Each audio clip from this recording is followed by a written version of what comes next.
if we can work with our technology partners to build a platform that allows them to do their job remotely with all the information that an on-site team member would have, and sometimes more because we're getting real-time data feeds from a couple different sources, then even better that we can provide some new career opportunities for those team members, give them the job flexibility that everyone in the labor market is looking for, and keep that talent in-house.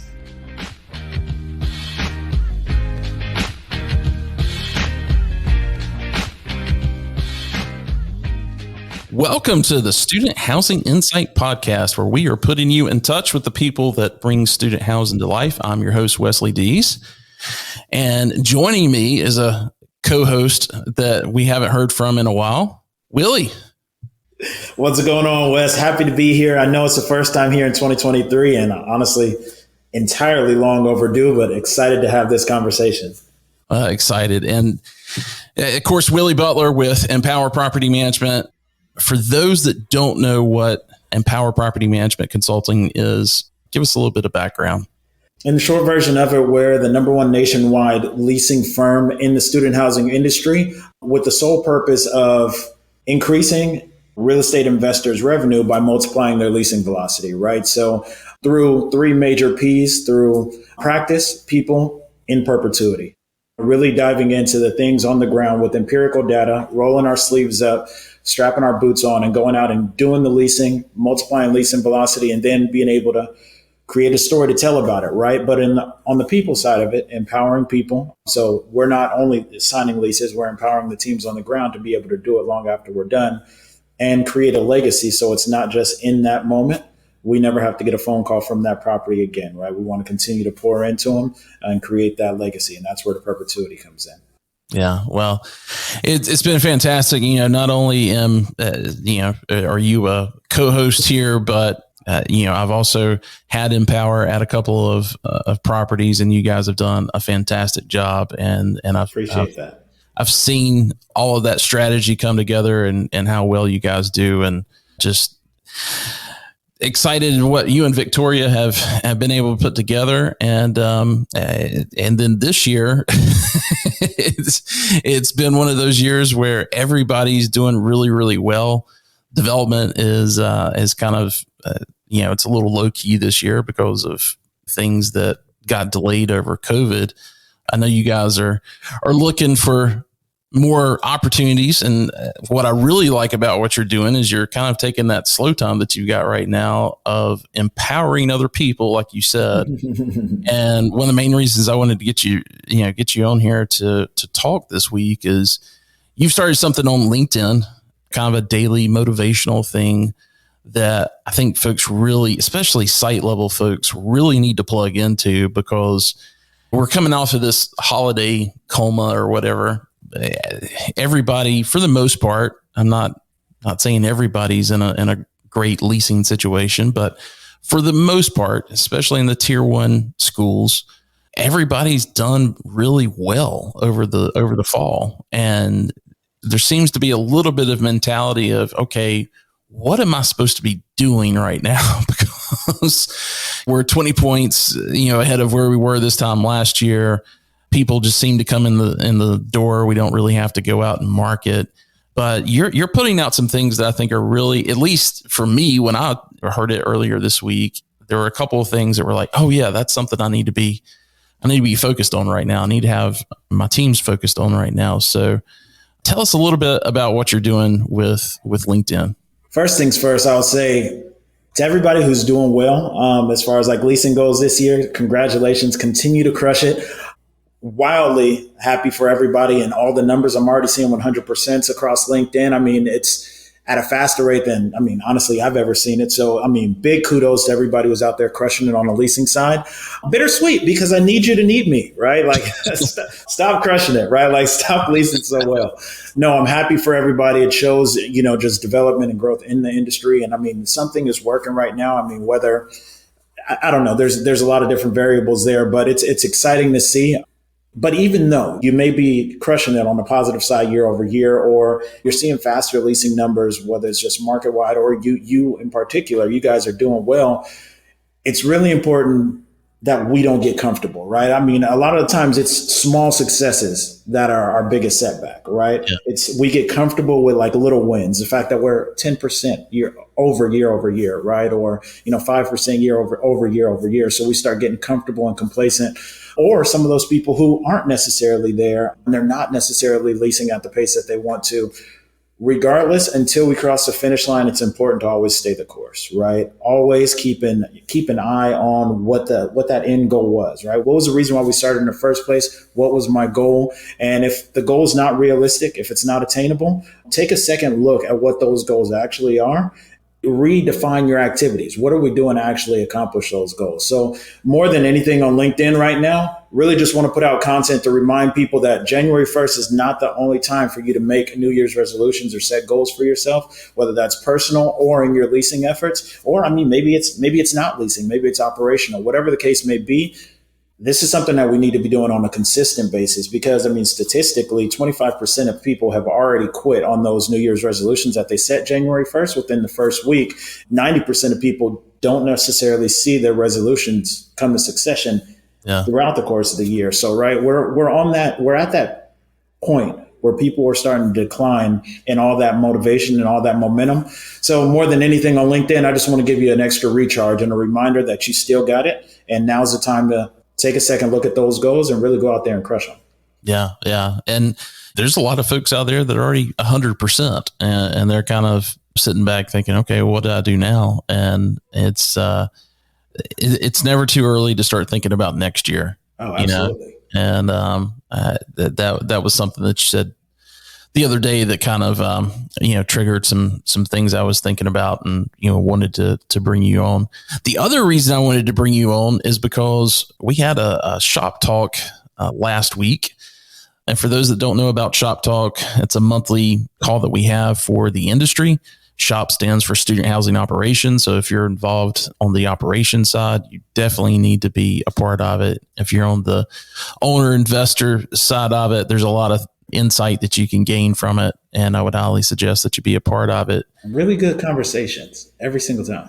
Well, thank you. It's not something, yes, Student Housing Insight produces it, but this was something that came out of our regular listeners understand this, something that came out of COVID where there was the executives with all the operating companies in the country, were coming together with what started out as a weekly Zoom call, just saying, hey, what are we doing for our people? What are we doing for our residents?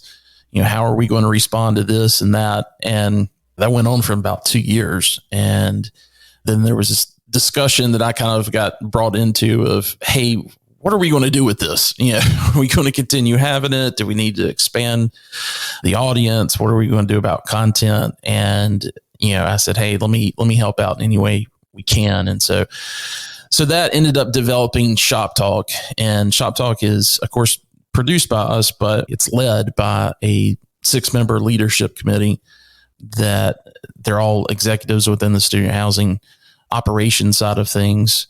And they're really the ones that I meet with on a monthly basis to say, hey, what kind of topics do we want to talk about, in the next month or two? What's hot? What are things that people are really questioning? And so that's been fantastic in helping come up with the content. And one of the things that they put on my roadmap back in November was all centralized services, basically. Mm-hmm. And, I was like, okay, that's perfect. I'm doing something at LeaseCon, moderating a panel on centralized services. And I was like, maybe we'll just do a repeat of the folks that are on that panel. And then I realized after getting done with that there was no way we could talk about centralized services as a whole. You're talking about turn, you're talking about AR, you're talking about so many different things from a centralized services standpoint that you can't, we've got 20, 25 minutes on these panel discussions with Shop Talk. And so I was like, okay, we've got to just pick one. And so I went out to LinkedIn, put up a survey and said, hey, what do we need to focus on with centralized services? What are you most interested in hearing about? And of course, leasing was the one that won out at 47%. I think term came in second. And so we kind of got off to the races with finding the folks that are currently involved with centralized leasing.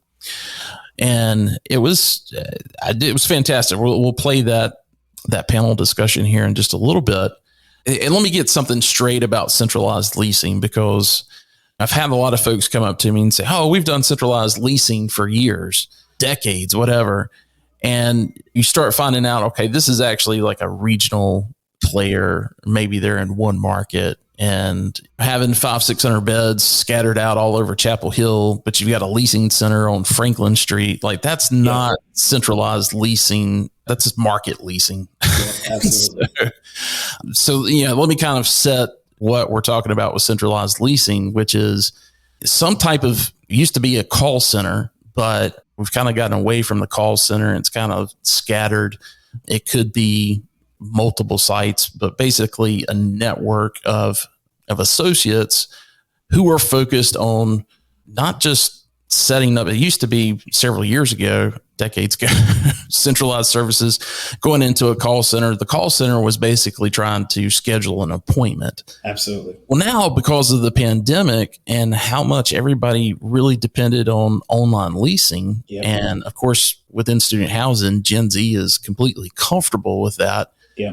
It's now something where they're actually trying to close the lease through those call centers or whatever that network is of associates that they put together to do that. So yeah, we'll play that here in a little bit, but I wanted to chat with you because you and I have had this discussion along with Greta many times of how much do we need to rely on the salespeople versus the process, right? And making sure that our website is, if someone wants to come on and completely A to Z get a lease done, they can do that. Yeah. And you and I were talking about before we hit record that for me, I'm fine with talking to a chat bot, talking to AI, whatever, to find out what I need to know, because if you look at a DISC personality assessment, for those that don't know about DISC, just go out and Google DISC personality assessment, and you'll get a good overview of that. I'm a high C.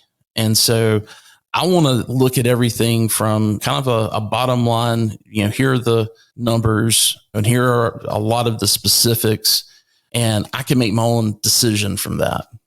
My wife, who's a very high I, she will never make a decision if that's all she's presented. And she's got to make a decision based off of what type of conversation she has with the person. She has to have a salesperson. And I'm not saying that's the case in every purchasing decision she makes, but it certainly is when it comes to places that we've rented or homes that we've bought or whatever.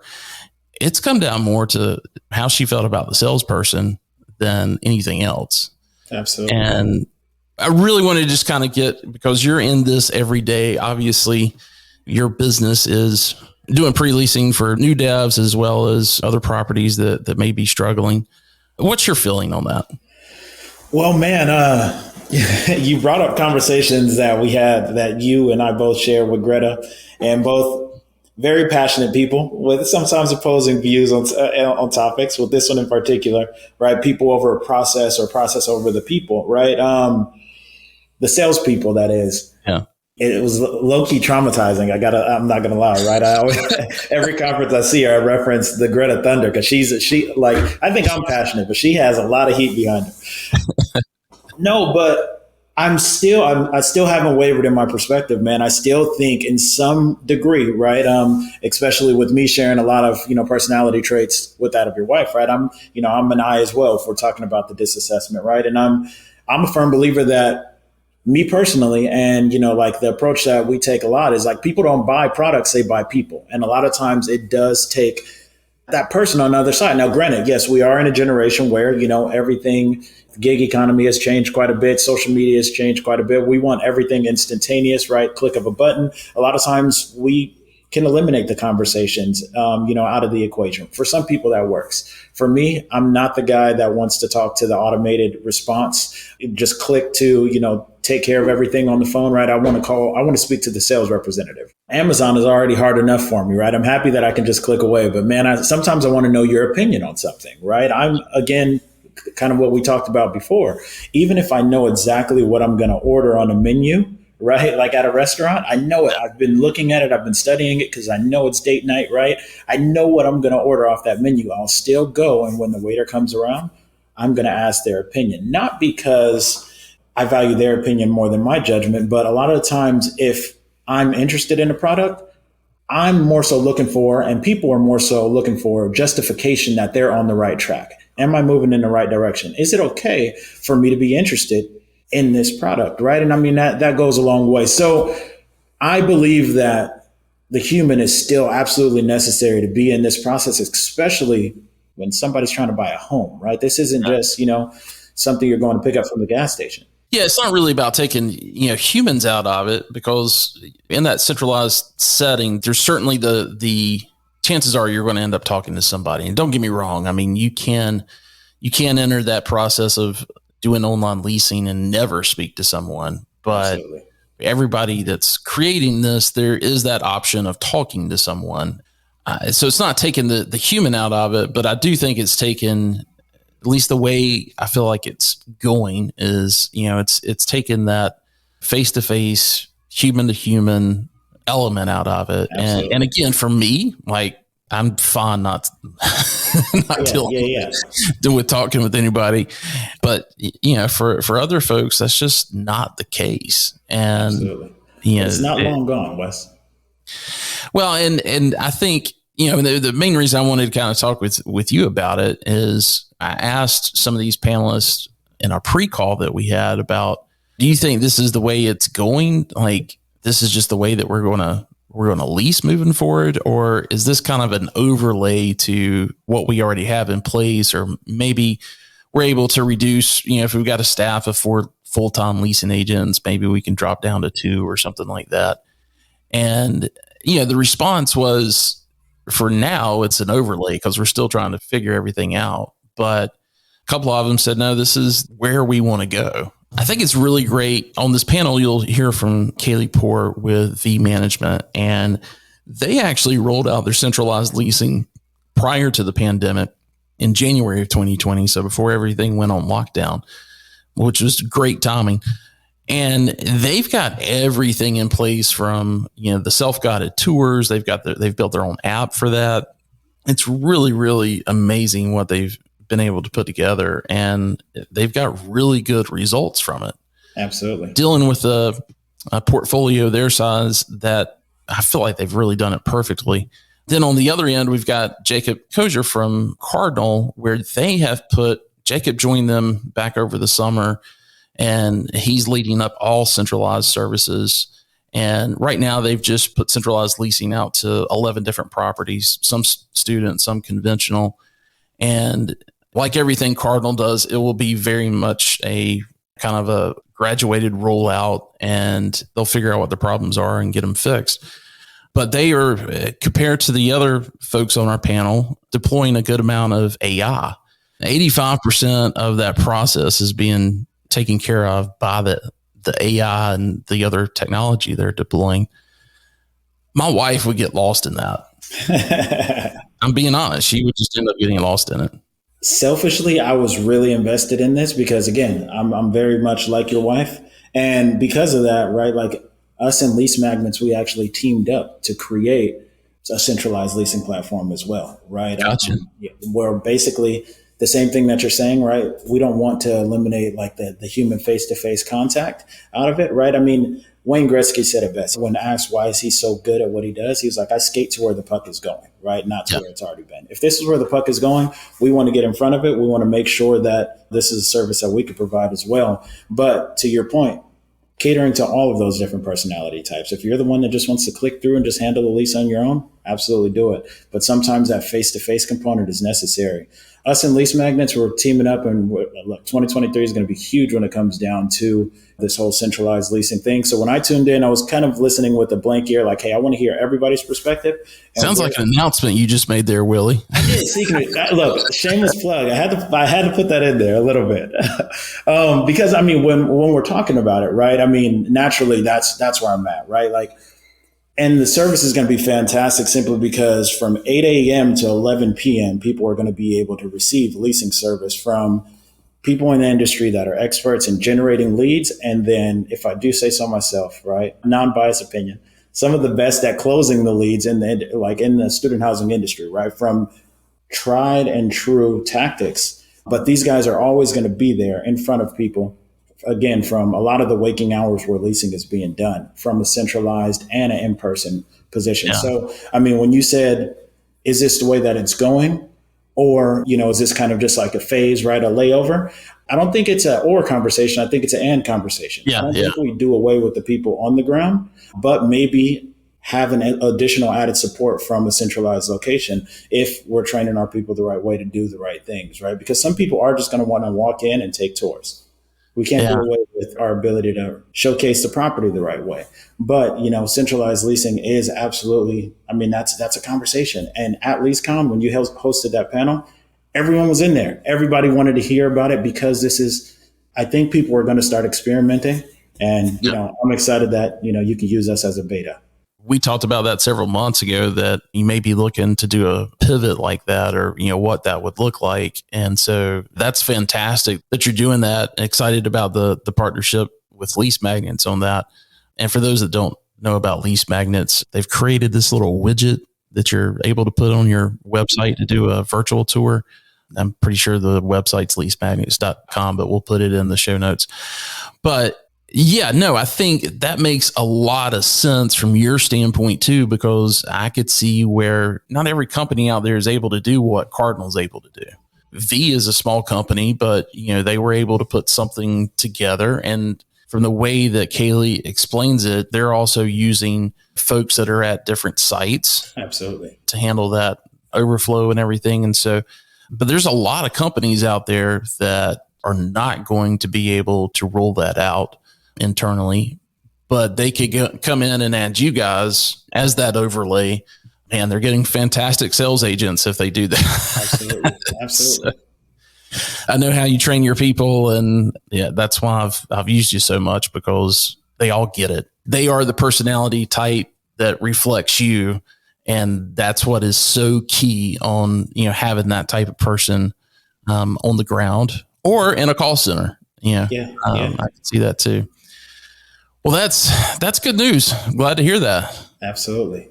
Well, we'll go ahead and play the audio from that Shop Talk discussion, and stick around for the end. We'll do a quick outro and talk about some other things that are coming up.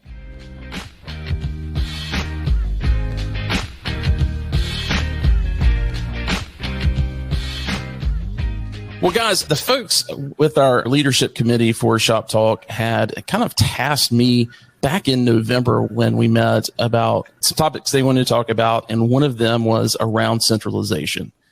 And I thought, great, because, I've got a panel that I'm moderating at LeaseCon TurnCon on centralization. That'll be fantastic.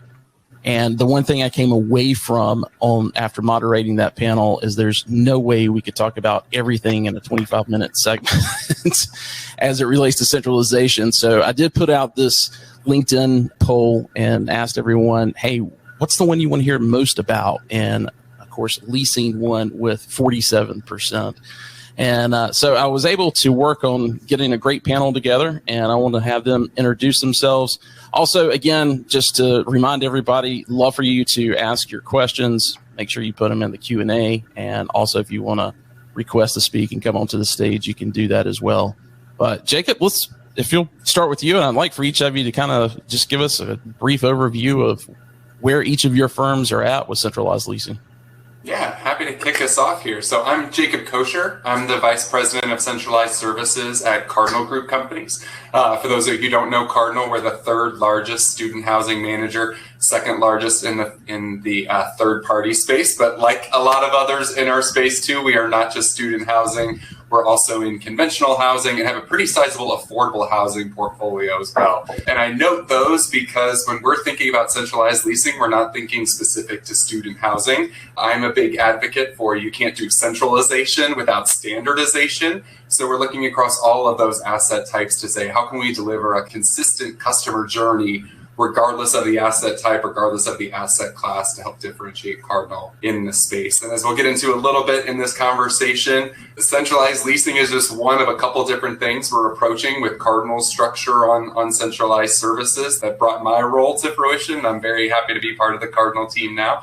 And what I think we'll get into here in a little bit is our approach has been to see how can we use some new tools that are out in the industry right now, specifically artificial intelligence tools, to bring down the volume of incoming communications and the back and forth that is required with prospects during the beginning of the leasing process, to save our on-site team some time. Because as we heard from the previous panel, yes, leases are flying off the shelves. Leasing velocity is great right now. However, we are in a very tight labor market. And so how do we maintain the talented team members on site to deal with that leasing velocity, given the challenges that all of us have with hiring? And I'll show you a little bit more about how Cardinal's tackling that on today's panel.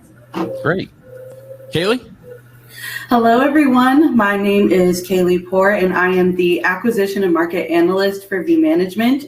We're a vertically integrated real estate investment and management firm who currently operates almost 3,000 student housing and multifamily beds across the nation.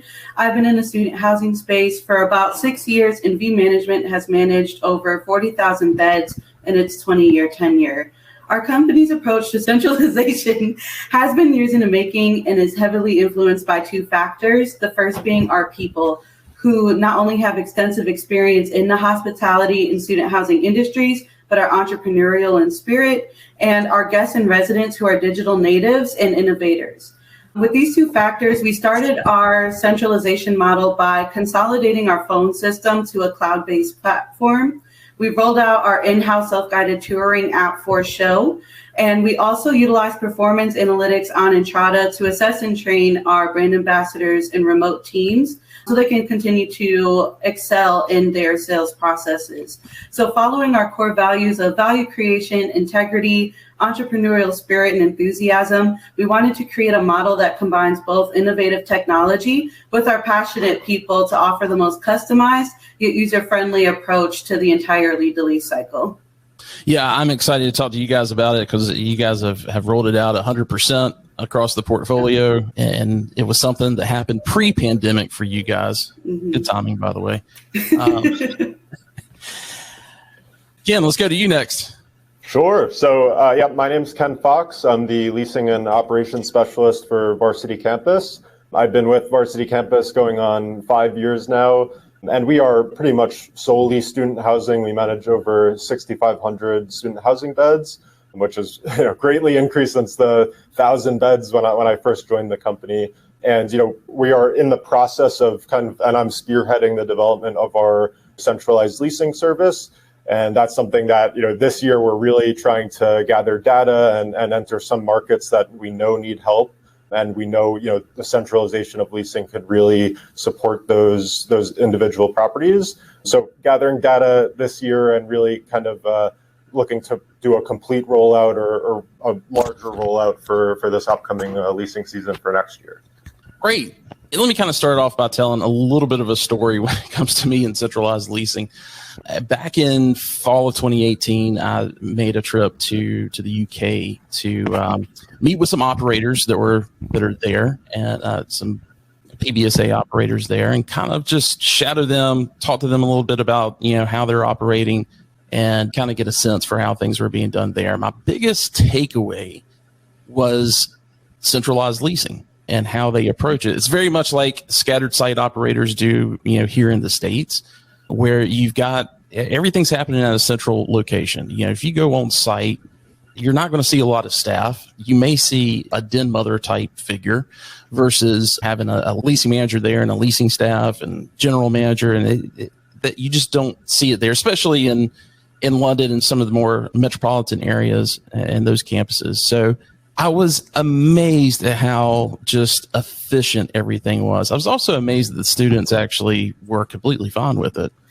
And when I came back to the States, all through 2019, I was trying to tell people about this, and everybody looked at me like, no, that's never going to work here. And here we are, 2023, and we're talking about your groups rolling out centralized leasing. So with that being said, sorry, that's a slide from last month. I want to talk a little bit about the blueprint. What did you guys use? Was it that European model? Was it something that you looked at outside of our industry with the medical field, insurance?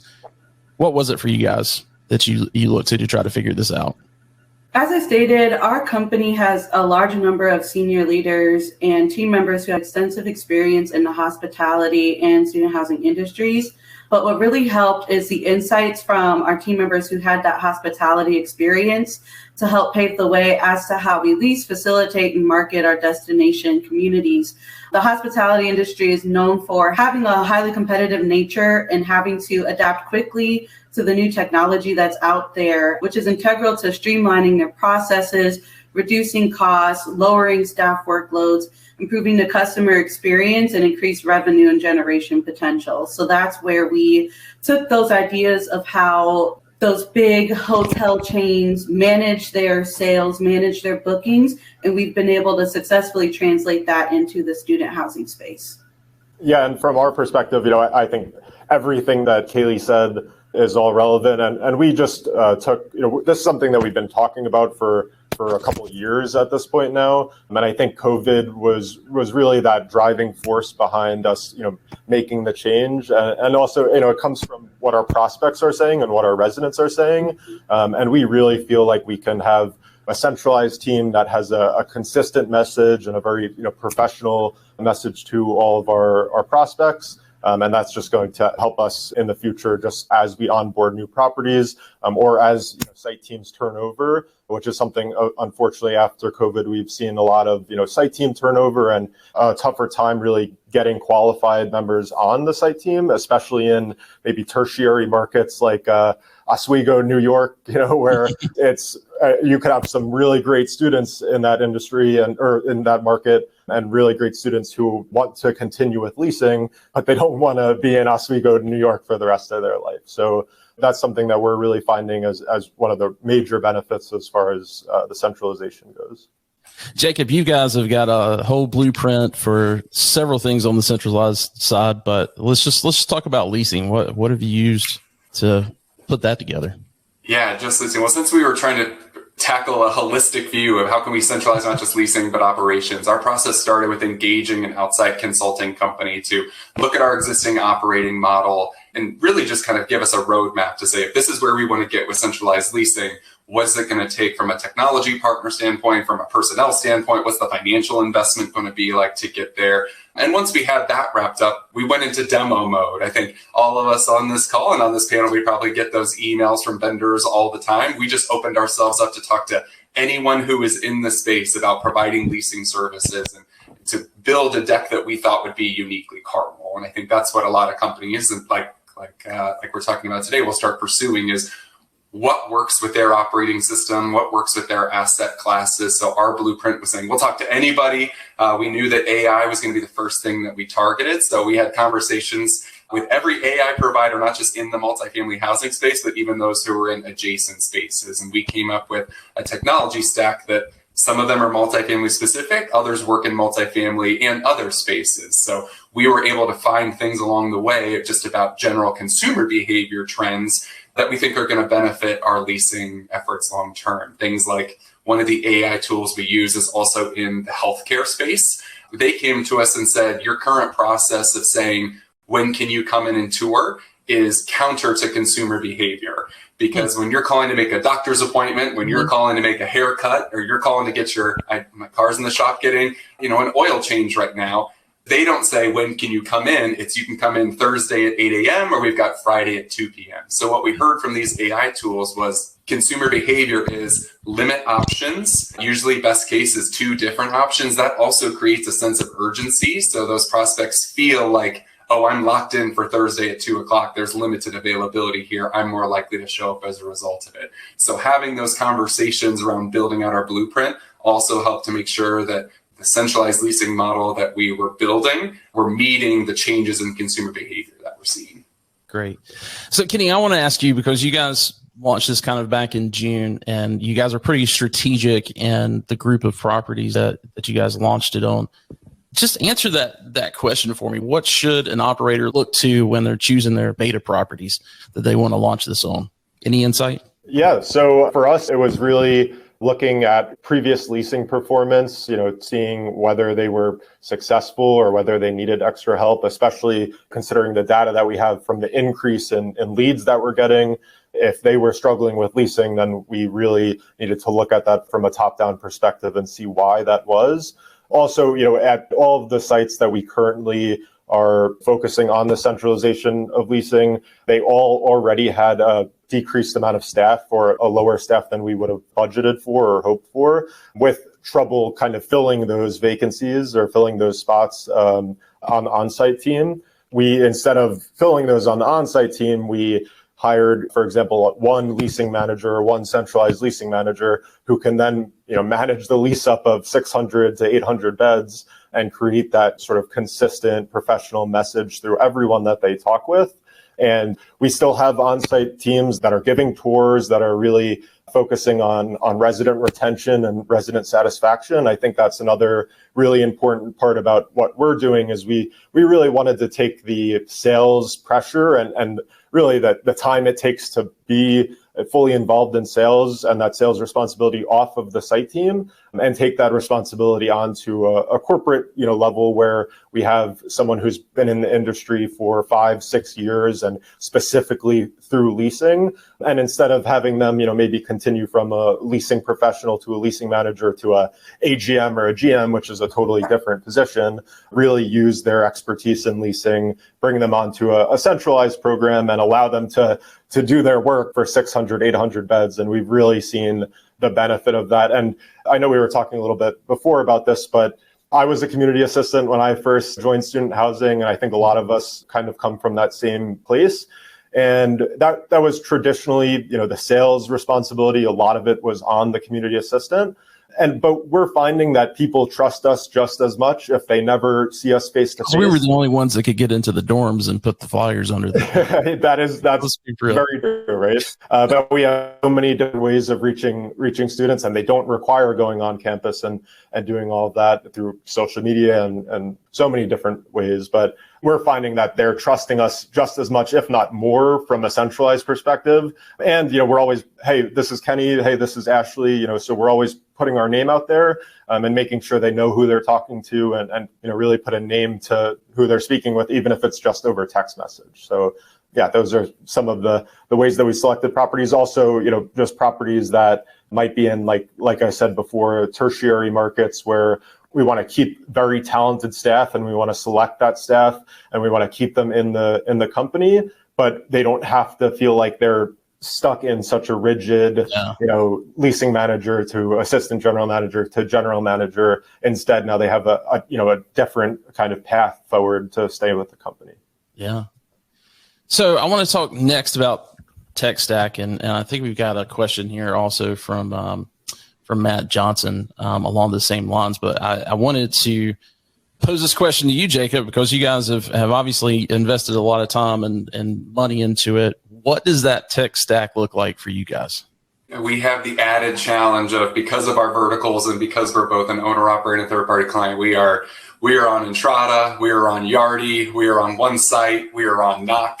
We also have Salesforce for our client communications, but that serves as our single source of truth across those different property management softwares. And then we feed it all into our BI dashboard as well. So our approach to tech was, what tools are going to integrate with all of those systems and provide us the data that we need? Also being conscious of, and this is something I've learned through those demo conversations I mentioned earlier, that one company's idea of integration with a property management software is probably very different than what another would do. So there's some chats in here right now about the Chat GPT tool. That's big. I'm a Twitter fiend, so if you're following it on Twitter, lots of conversations had about that. But it's, how can you leverage that, and what does that integration look like? Where are they pulling data from? Is it just what's in the property management software, or are there other opportunities to populate those tools with information? So the tech stack that we're using right now, as I mentioned, we've got 3 AI tools that we've employed just in the past 6 weeks here. 2 of them are specific to leasing services. We utilize a voice tool that's called Hyro, and we use a written communication tool that's called Elise. I'd say another great one that's out there right now that we opted not to go with, at least in the immediate future, but we're keeping on the back burner, is a tool that's called Adam through a company, Travtis. And they have a really unique approach to their communications where they take a good amount of time to harvest all of the communications that exist, not just in your property management software, but also in all of the email communications going back and forth between the on-site team and the residents, the on-site teams and the prospects, on-site teams between one another, to make their tool as informed as possible, to make those, to let AI answer some of those common questions. To the comment in the chat from Matt, what technologies are needed? Again, it depends on what does your blueprint look like. So we started with those AI tools because we said our initial focus is going to be on just reducing the volume of incoming communications that require human involvement. If it's a question about pricing and availability and do you have a pool, what are the hours of the fitness center? Those are things that an AI tool can answer pretty quickly and get back to, whether it's at midnight or 7 in the morning. It's those same response times. But what we're looking towards our next phase is building our internal contact center. That's a whole different technology stack. So that's on our blueprint that kind of dictates what technology is needed there. And for that platform, we're working with Rent Dynamics to build a custom contact center platform that integrates with our various property management systems to empower the future of our centralized leasing, which will be remote centralized leasing agents supporting multiple communities in our student, conventional, and affordable portfolios. Let's talk about those leasing professionals. Is that something? I mean, are you guys building out a call center? Is this going to be something that's 100% remote? What does that look like? We're specifically calling it contact center because it's not just, for us, it is not always having to be reliant on the phone, but responding back to that prospect in the way that they want to talk to us. Even if it originates with a phone call, needing a platform that if their preferred communication is text message, that we can easily convert that conversation to a text message. But yes, that's the goal, is where, as we have talented team members, and I think we all experience this in the student housing industry, we may have a really talented leasing team member who is in Tuscaloosa, Alabama, but at some point they are going to want to leave Tuscaloosa. And unless we're offering a remote solution for them to do their role elsewhere, we might lose those talents. So the goal is that if we can work with our technology partners to build a platform that allows them to do their job remotely with all the information that an on-site team member would have, and sometimes more because we're getting real-time data feeds from a couple different sources, then even better that we can provide some new career opportunities for those team members, give them the job flexibility that everyone in the labor market is looking for, and keep that talent in-house. Great. Very cool. Kailey, you guys, like you said earlier, you've been doing it since, I think, January of 2020. You guys built your own app, at least for the self-guided tours. Love for you to share a little bit about that, but the next bullet point I've got on here is results, because you guys have been at it the longest. I felt like you guys could probably answer the most as to what do the results look like. Yes, absolutely. So the results have shown that centralizing our leasing process works, and we're moving in the right direction as we continue to assess and make adjustments to the model. Since its implementation, we've been able to minimize expenses, increase our traffic volume and ability to handle it, and improve conversion rates by dividing the leasing efforts between our on-site teams and our remote sales teams. And we're also meeting our prospects and guests where they are, which is on their phones. So starting with the first point, we've been able to minimize our company's expenses by 25%. This includes, a payroll decrease, as we've been able to kind of reduce the amount of part-time team members on site because we have that remote leasing team supplementing for those people that usually come in and, just do all the follow-up calls. We have dedicated full-time team members who handle that. We've also been able to decrease our utility spend by centralizing our entire phone system to one cloud-based platform, which I love, by the way. It allows us to customize the entire call and texting experience. And it allows us to track analytics on the back end of these phone calls and of the texts that we're having with our prospects and residents to better assess where we need to improve our services and where we need to fill in those gaps in the leasing process. We've also been able to decrease our traveling spend. As we know, traveling team members are almost the life and bloodline of those communities that are throwing up flags. So having our remote sales team be able to work where they are also keeps the talent pool very open. We don't have to limit ourselves to certain markets to find the right talent. We can meet people where they are. So we've seen almost a 50% decrease in our travel expenditures as well. Moving to the improved traffic engagement, our total traffic increased by 54% since implementing this. Wow. And that's roughly about 5,000 leads from 2019 to just last year. Also to note and shout out our amazing marketing department, who's also in a centralized model as well. So we've eliminated sales managers and marketing managers on site. And that all comes from one department, one centralized department. So our messaging is consistent. We are also able to take that messaging, relay that to our sales teams on site who, work mostly with residents, resident engagement, and who also are able to give that same consistent messaging to our remote sales team. So there's no confusion and, I was told I was going to get this and this person said that. So we've completely eliminated that.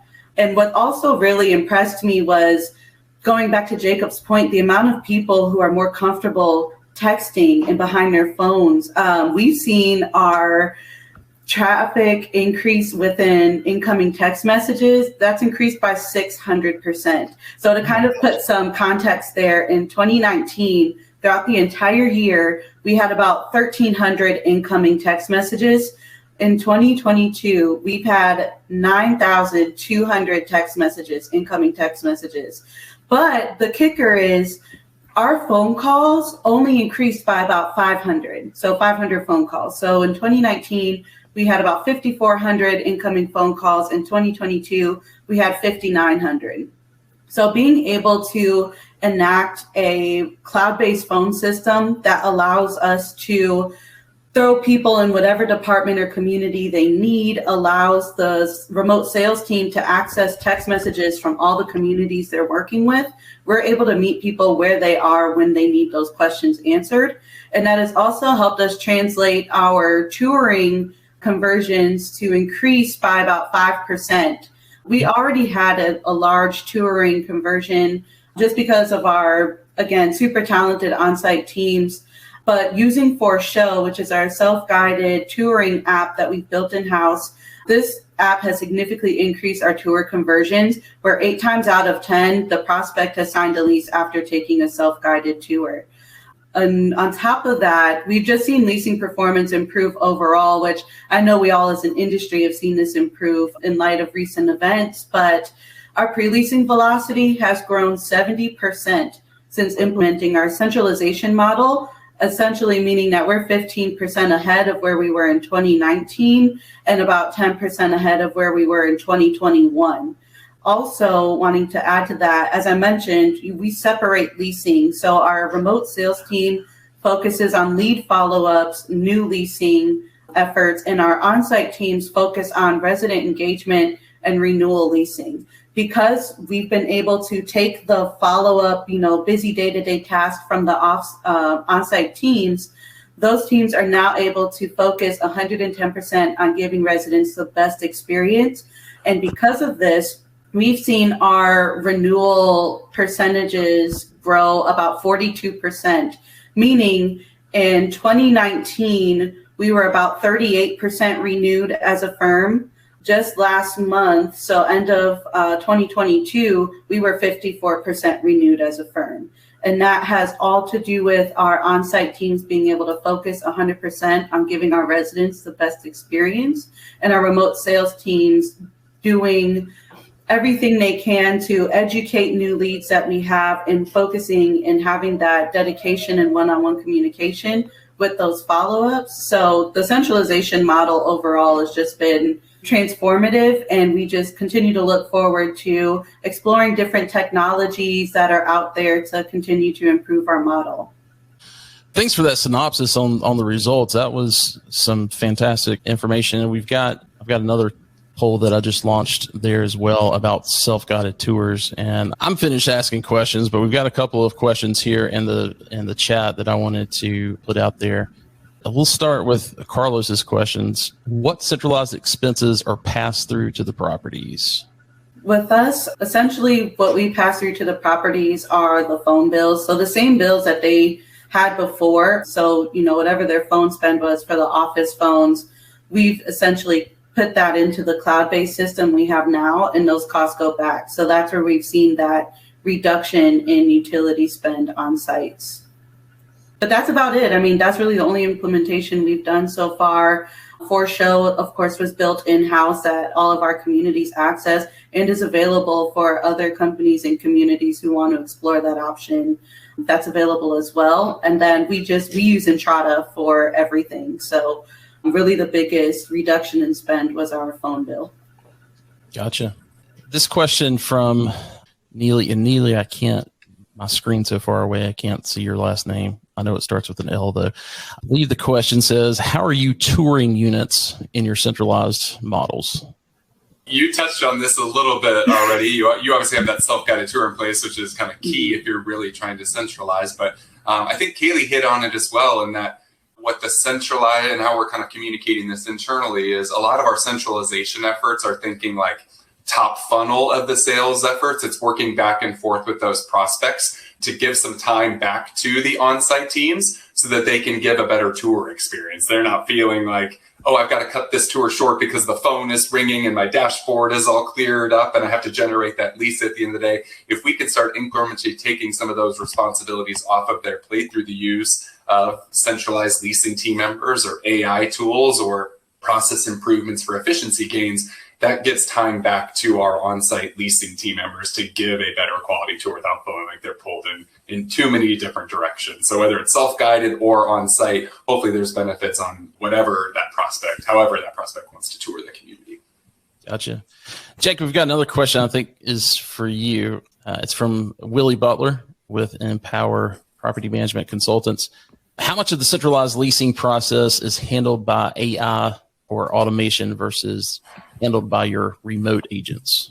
We're tracking that actively right now. The metrics vary from site to site, and we want to know why do they vary so much. So at our top performing property, 85% of prospect communications are able to be handled entirely by an AI agent. That is from that time that guest card initially comes in through the tour booking, or if they stop responding after our lead nurturing cycle ends, and we end up closing out that guest card.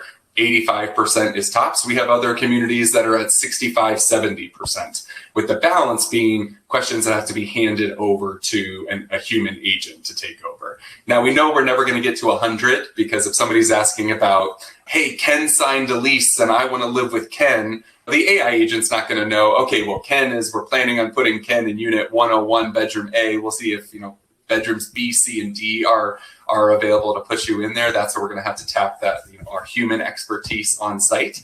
But what we're targeting right now is if we can have 80% of prospect conversations managed by AI, then we can put some time saved on that and some ROI on the tools to be able to say, if we're handling 80% based on your lead volume, that equates to X number of hours saved. And if we're looking at, that would have otherwise been handled by an hourly community assistant, what's the ROI on that tool? So I'd say 80% is the metric that we're tracking, but it varies asset to asset right now as we're kind of testing these out and refining what our tool deck ends up looking like. Gotcha. Well, guys, we are 12 minutes past the hour, and I appreciate so much the additional time that you guys gave. We will put contact information somewhere on the website when we post the replay, because there's some other questions that have come in. We just don't have time for them. Hopefully you guys can respond to those folks that may reach out to you, but we'll make sure that you guys have their contact information. You can also find all three of these folks on LinkedIn, so feel free to go there. I'm sure they will respond. Guys, thanks so much. Take care. Thanks, Wes.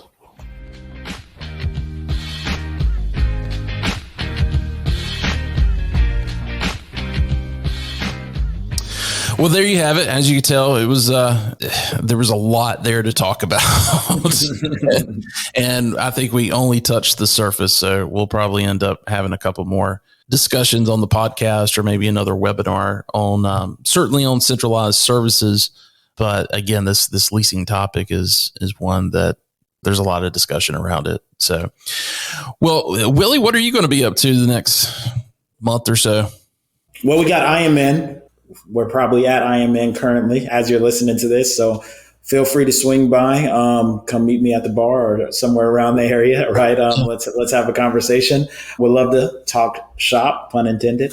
And just really quick, I mean, in case this does get out before IMN, of course, that's a conference that is happening in Dana Point, California. If again, I'm not sure that this is going to be out in enough time, but if you find yourself in that area, California, and you want to go, there's actually a discount code that they gave for the SHI audience. And that is, if you go to, I think their website is IMN360. Again, we'll put it in the show notes, but you can enter Insight 15 for a 15% discount on the registration fee. So this is a conference that started, the first one was in like January of 2020. You and I went together on that one.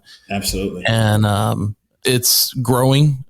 Things with COVID didn't help very much, but it is growing. I'm not sure where they're going to do it next year, but it's kind of perfect timing for another conference. Very similar to Interface in the standpoint, it's much more business development, lending and investing focused than it is operations, that you would see at a NMHC or LeaseCon, TurnCon, something like that. So yeah, if you want to, and I will say, do not use the Insight 15 if you are an owner or a developer, because you get a much better discount if you choose that. So anyway. Absolutely. Then outside of that, man, as far as this next month, just doing God's work, trying to save the industry from a vacancy, one lease at a time. And now both on the property and from a remote destination, right? So, I mean, it's exciting. And yeah, I mean, that's pretty much what's going to take up the rest of my month, and really just making sure that I end up on that 9% when it comes down to crushing these goals, right? Yeah. Now, is the Empower Central, is that happening? Is it currently live? Is that something that you're building out for next fall? What does that look like? It's definitely beta right now, but it's live on a few of the sites that we have currently. And it's pretty much as it stands, it's a added perk to any clients that we're working with right now, right? Yes, they have us on the ground doing our standard work from 11 to 6 p.m. during like peak leasing hours, having a leasing specialist there. But when our specialist isn't necessarily in the office, you have us, working in Empower Central from 8 to 11 a.m. and then from 6 to 11 p.m. from a remote destination, right? So that is active, and anybody who's working with us currently, they are rolled into that, but it's going to come out, in full swing here in the next month or so, right? So stay tuned. Awesome. Well, we will put a link to the website in the show notes.